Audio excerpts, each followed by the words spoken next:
Bismillahirrahmanirrahim. Ketemu lagi dengan saya Fikri Fatullah di Kepo Kirim Email Podcast. Kali ini di tengah dinginnya kota Bandung seperti biasa ya. Kali ini saya akan bahas sesuatu tentang sepeda. Kita lagi musim banget sepeda saat saya rekam ini. Yang nggak tahu efek eh, COVID-19 ya, efek PSBB dan yang mendahulunya dan event-event turunan setelah itu sepertinya membuat sepeda jadi ngetren lagi. Kemarin saya ke toko sepeda, sebenarnya bukan mau beli sepeda tapi untuk beli ada sebuah part sepeda untuk anak saya. Dan itu rame banget ya. Saat saya masuk itu padahal itu toko sepeda langganan ya, si yang jual sudah kenal sama saya.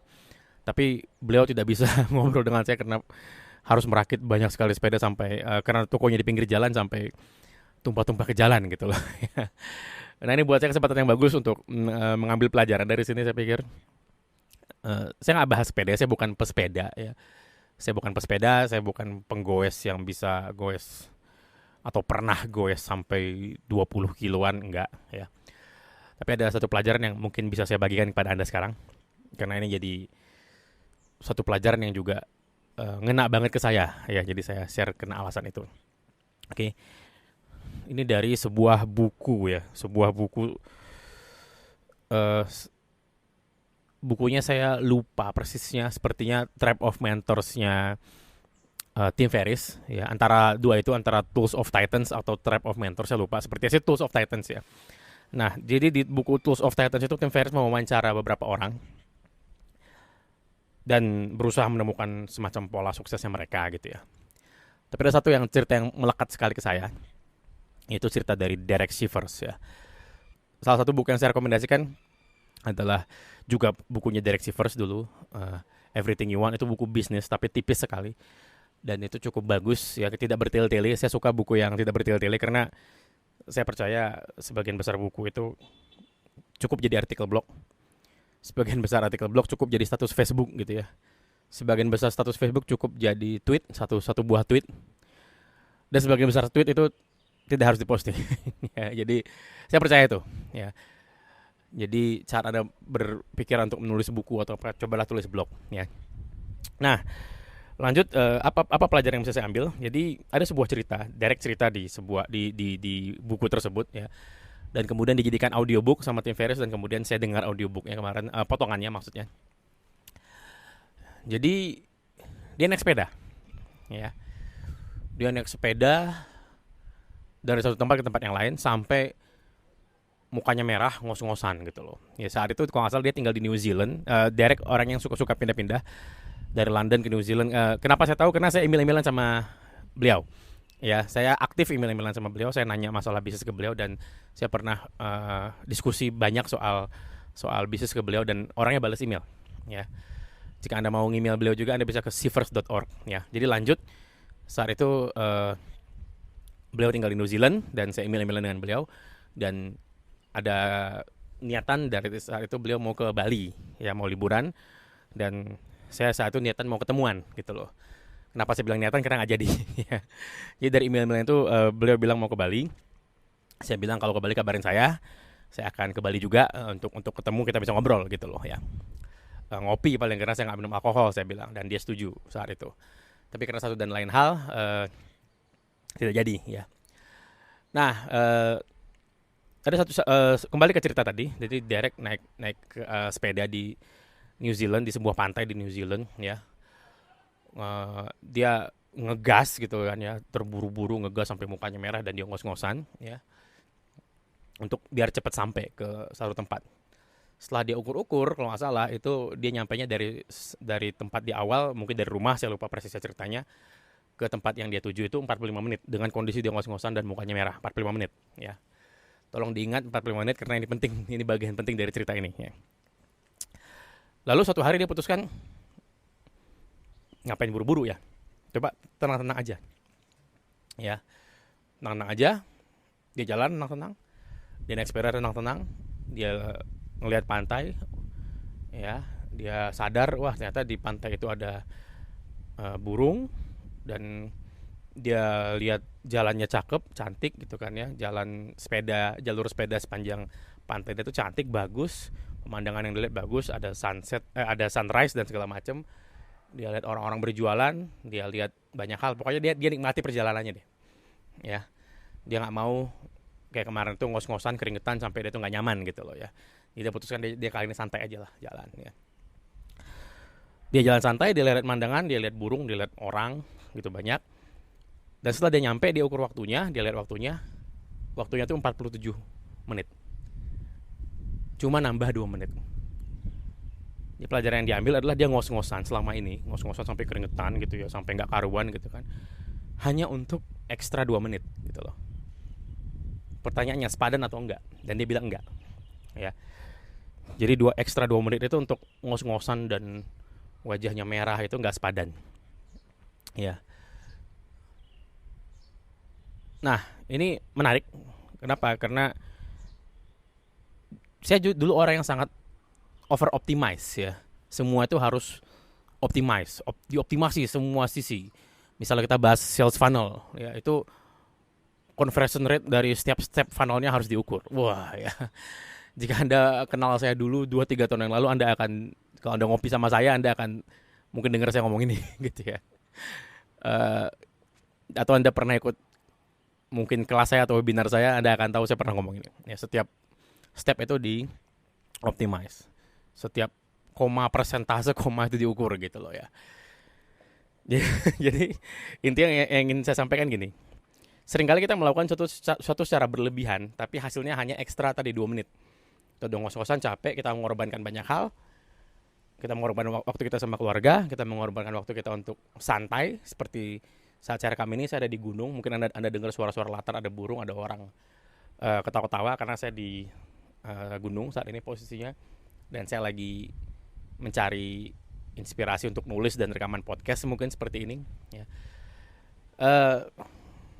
Jadi kita mengorbankan semua itu, kita mengorbankan waktu kita dengan keluarga, kita mengorbankan uang yang mungkin gak sedikit, kita marah-marah sama tim, kita mengorbankan rasa kepercayaan tim kita sama kita. Untuk apa? Untuk ekstra 2 menit ya, untuk ekstra 5-10% more revenue ya, untuk ekstra apa gitu loh ya. Seringkali kita nggak bisa ngejawabnya, karena saya nggak bisa ngejawabnya saat itu ya. Untuk apa saya lakukan ini berlebihan seperti ini? Saya nggak bisa ngejawabnya. Apakah ya saya percaya saya melakukan ini karena saya ingin mengoptimasi segala sisi, saya ingin memeras semua potensi outcome yang ada gitu kan ya. Tapi ya lagi, apakah sepadan dengan pengorbanan yang saya lakukan? Saat itu saya mulai mempertanyakan itu ke diri saya sendiri. Ya. Sebenarnya sih jauh sebelum saya dengar ceritanya Derek. Ya, saya mulai mempertanyakan banyak hal. Tapi cerita Derek itu seperti merangkum semuanya dengan sangat baik. Derek seperti bisa menyusun kata-kata yang tidak bisa saya temukan saat itu. Ya. Jadi itu pertanyaan saya di podcast ini ke Anda. Mungkin ke diri saya sendiri sampai sekarang. Ya, banyak dari kita tidur sampai malam banget, jam 2, jam 3. Ya, ini untuk orang yang memang modelnya ngalong, kerja sampai sukanya kerja malam ya beda ya. Maksud saya orang-orang yang bangun pagi mungkin seperti saya ya, bangunnya jam 3:30 ya, jam 4 mungkin. Terus baru tidur lagi tuh jam 2 gitu, jam 2 pagi gitu kan ya. Untuk apa gitu loh ya. Untuk ekstra 10-20%. Pernah nggak Anda ukur ya? Dan lagi ekstra 10-20% itu sepadan nggak? Itu pertanyaannya mungkin ya. Jika Anda memang dalam kondisi butuh banget uang, misalnya Anda lagi pengen bayar hutang ya, atau Anda punya sesuatu yang urgent yang harus Anda kejar, ya itu mungkin sepadan. Ya mungkin. Ya kejar lah gitu loh. Ya apa boleh buat gitu kan, apalagi hutang. Hutang itu kan dibawa mati ya. Tapi berapa hal sih di dunia ini yang urgensinya seperti hutang gitu kan ya? Nggak banyak buat saya. Ya. Jadi saya sekarang mulai bertanya, saat saya mengorbankan waktu saya dengan keluarga, saya kerja overwork ya, saya bikin ini itu untuk ekstra 10-20% revenue, sepadan nggak gitu loh? Tergantikan nggak waktu saya dengan keluarga? Tergantikan nggak di mana saya nggak bisa ngajar anak-anak saya untuk ekstra 10-20% revenue tadi gitu loh? Ya itu duit, iya saya tahu itu duit. Dan 10% dari misalnya 1-2 miliar itu banyak gitu kan, 200 juta ya kan, kalau 2 miliar kan gitu ya, itu banyak 200 juta, itu duit gitu loh. Tapi lagi, apakah itu sepadan dengan dengan waktu yang saya korbankan dan dengan jam tidur yang saya korbankan, dengan kesehatan yang saya pertaruhkan ya untuk mendapatkan itu, belum tentu. Ya, bisa jadi gara-gara saya kerja terlalu keras, saya kurang tidur, nantinya bisa keluar lebih banyak lagi nauzum zalik kan gitu ya. Jadi itu eh, di titik ini saya mulai bertanya hal seperti itu ke diri saya sendiri gitu loh. Dan ini pertanyaan yang saya coba share ke Anda melalui ceritanya Derek tadi, yang cukup mewakili, cukup bagus ya. Jadi kita udah ngos-ngosan banget naik sepeda, yaitu mewakili kita kerja keras banget, ekstra keras gitu kan ya, sampai ngos-ngosan sampai mukanya merah, tapi cuma dapat ekstra 2 menit dengan dia cuman sepedaan santai gitu loh ya. Oke. Terlepas dari cerita ini bener atau enggak apa ya, ini buat saya cerita yang bermanfaat ya, paling nggak buat saya ya, makanya saya ceritakan lagi ke Anda. Mungkin nanti akan saya tempelkan cerita aslinya di episode kali ini ya. Silahkan ke kepo.blog untuk melihat semua atau mendengar semua episode ya. Jadi itu yang berusaha saya teruskan ke Anda. Sepadan nggak ya? Anda marah-marah ke tim ya, tim Anda sampai mungkin sakit-sakitan, terus Anda paksa, nanti sakit bisa nyusul gitu kan, kita kerja dulu. Sepadan nggak gitu loh ya, karena ingat ya, tim Anda manusia juga, butuh istirahat juga, punya keluarga juga mungkin gitu kan ya. Jadi ya untuk apa kita push sampai berlebihan banget, biarkan mereka istirahat juga gitu kan ya. Dan jika ke Anda pribadi juga ya, Anda pulang malam ya, Anda kerja sampai malam, di kantor kerja, pulang sampai rumah kerja lagi, ya lagi untuk apa ya.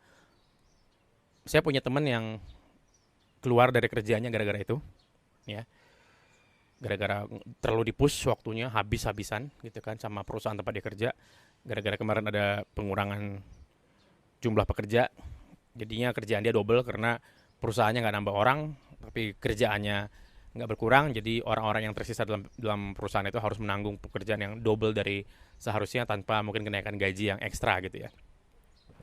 Yaitu perusahaan mungkin dalam mode bertahan hidup, saya paham kenapa perusahaan itu melakukan itu. Tapi lagi teman saya jadinya ekstra keras banget, nyampe rumah nggak pernah dalam kondisi masih ada matahari pas sudah malam, dan nggak pernah ketemu anaknya selama sebulan 2 bulan gara-gara perginya pagi buta, pulangnya malam gitu kan, gara-gara kerjaan dia tuh double triple tadi ya gitu.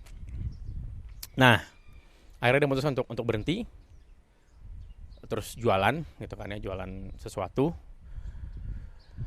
Dan ya jelas pemasukannya berkurang, tapi ya lagi waktunya sama keluarga sama anak itu berkelimpahan sekarang ya.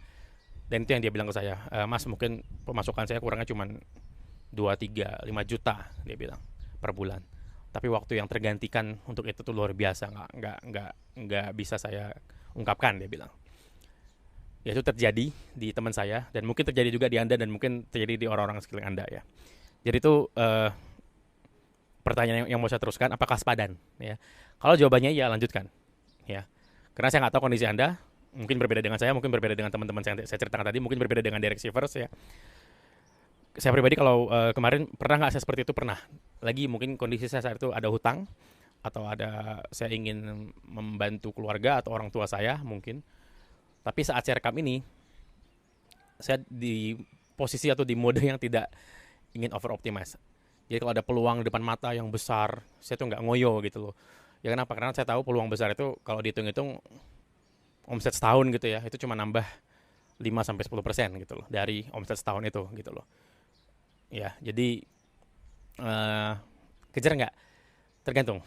Kalau tim saya bisa ngejar, kalau saya bisa ngejar, waktu saya ada, keluarga saya ada, saya akan ngejar. Tapi kalau enggak ya ya sudah gitu loh. Dan biasanya saya rekomendasikan ke perusahaan-perusahaan lain yang atau teman-teman saya yang bisa mengerjakannya gitu loh ya. Lagi bukan saya nggak mensyukuri ada rezeki, saya sangat bersyukur banget ada rezeki, alhamdulillah. Cuman ya lagi pertimbangannya banyak ya. Saya nggak mau gara-gara project yang nilainya nggak seberapa, lagi relatif ya, nggak seberapa ini relatif ya. Kalau dia cuma nambah 5-10% dari omset setahun, saya nggak gitu ngoyo, apalagi dalam kondisi di mana target omset tahun ini sudah terlewati misalnya gitu kan, ya sudah gitu loh. Dan perusahaan dalam kondisi profit, kondisi cash sehat, maka saya nggak akan terlalu mengejar. Ini bukan berarti saya puas ya, enggak. Saya bukan orang yang mudah puas dengan kondisi sekarang, tidak. Cuman lagi apakah sepadan atau tidak, itu pertanyaannya. Ya, saya orang yang juga masih punya mimpi yang mesti saya kejar, saya mungkin punya ambisi dunia juga yang mesti saya kejar ya. Saya manusia biasa gitu kan, dengan segala kekurangan saya, dengan segala ambisi saya. Tapi lagi pertanyaannya apakah sepadan atau tidak, gitu loh. Ya karena tanggung jawab kita bukan cuma pekerjaan, apalagi kita sebagai laki-laki ya. Saya sebagai laki-laki dan mungkin ada yang dengar sebagai laki-laki, tanggung jawab Anda bukan hanya sekedar cari duit. Ada umat yang harus Anda bantu, ya. Ada orang miskin dan anak yatim yang harus Anda bantu. Ada orang tua yang harus Anda topang gitu kan. Ada istri dan anak-anak yang harus Anda rawat. Ada anak-anak yang harus Anda didik. Karena pendidikan itu asal kewajibannya adalah tanggung jawab orang tua. Jadi dia harus Anda didik, ya, dia harus bisa baca Quran dan lain-lain, itu harus Anda yang didik gitu kan. Karena kewajiban Anda di situ. Dan buat saya itulah investasi, sebenarnya investasi, ya. Dan kalau saya mengorbankan investasi jangka panjang hanya untuk kesenangan jangka pendek, omset 5-10% jangka panjang untuk tahun ini, entah ya, saya ngerasa itu nggak sepadan gitu loh, ya. Lagi ya, ini tolong jangan ditelan mentah-mentah. Saya pribadi juga akan memaksakan beberapa project kalau itu datang dari partner-partner lama. Misalnya saya sudah partneran sama seseorang dari 3 tahun, 4 tahun lalu, sudah berapa project kami jalanin bareng, dan orang ini datang lagi dengan nawarin project baru lagi misalnya, ya saya akan ambil lagi. Bukan hanya ini masalah duit, tapi hubungan kami yang sudah dijaga sedemikian lama ya, jadi harus dipertahankan gitu loh ya. Jadi lagi pertimbangannya banyak, tapi ya lagi, makanya tujuan episode kali ini bukan untuk meminta Anda atau menyuruh Anda melakukan A, B, C, enggak. Saya hanya memberikan pertanyaan. Saya akan meninggalkan Anda dengan pertanyaan itu ya. Apakah sepadan? Apakah sepadan Anda sepedaan sampai mukanya merah, sampai ngos-ngosan hanya dengan untuk ekstra waktu 2 menit tadi? Ya. Apakah sepadan Anda ngorbanin waktu sama anak, sama keluarga, ngorbanin sampai nggak ngaji gitu kan, yang ngorbanin waktu membantu RT RW tetangga Anda sekitar, membantu mungkin masjid Anda yang butuh tenaga Anda, semuanya nggak kedapatan gara-gara Anda tadi ya ngurusin kerjaan, pergi pagi pulang malam, pergi pagi pulang malam. Apakah sepadan? Bukan saya yang menjawabnya, maka saya akan meninggalkan Anda dengan pertanyaan itu. Oke? Subscribe atau berlangganan kepo ke kepo.blog, itu alamat website, dan gunakan kode kupon kepo untuk berlangganan, untuk dapat harga khusus, maksud saya ya, diskon khusus berlangganan kirim email. Terima kasih. Sampai ketemu di episode selanjutnya, insya Allah. Assalamualaikum warahmatullahi wabarakatuh.